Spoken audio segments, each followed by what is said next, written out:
Sam Bankman-Fried was on top of the world. He had the millions to book Tom Brady as a spokesman. I'm getting into crypto with FTX. You in? 3 years after founding crypto company FTX, it was valued at $32 billion, with SBF, as he's called, worth more than half that. It bought the naming rights to the Miami Heat Stadium and got a boost from some superstar power. It's FTX. It's a safe and easy way to get into crypto. I don't think so. And new reporting this week, Michael Lewis, who was working on a book about Bankman-Fried, telling 60 Minutes he even considered paying Donald Trump to not run for president again, to the tune of $5 billion. The question Sam had was not just is $5 billion enough to pay Trump not to run, but was it legal? A Trump campaign spokesperson telling NBC News Bankman-Fried is a, quote, liar, and saying he is trying to deceive people. In August 2022, Sam Bankman-Fried's face was splashed over the cover of Fortune magazine, comparing him to Warren Buffett. What about your own legacy, Sam? What impact would you want to leave on the world long term? I don't give a about my legacy. I care about the impact that I have. And then it all came crashing down.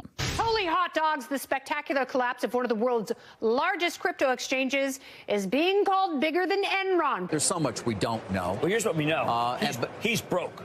And he's in big trouble. In November 2022, after reports that FTX's affiliated hedge fund Alameda wasn't doing well, investors quickly snatched their money out of the company and the whole operation went down.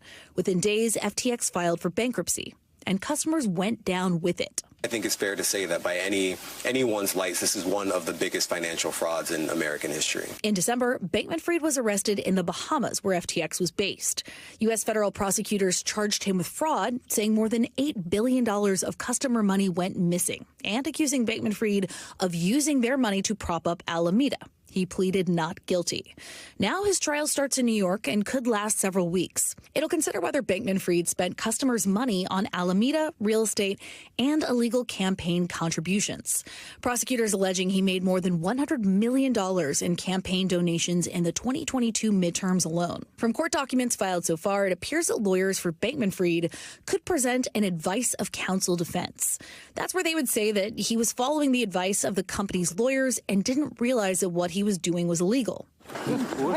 After spending months on house arrest in his parents' California home, Bankman-Fried spent the last few weeks in a Brooklyn jail. A judge revoked his multi-million-dollar bail after he was accused of witness tampering for sharing the personal writings of Caroline Ellison.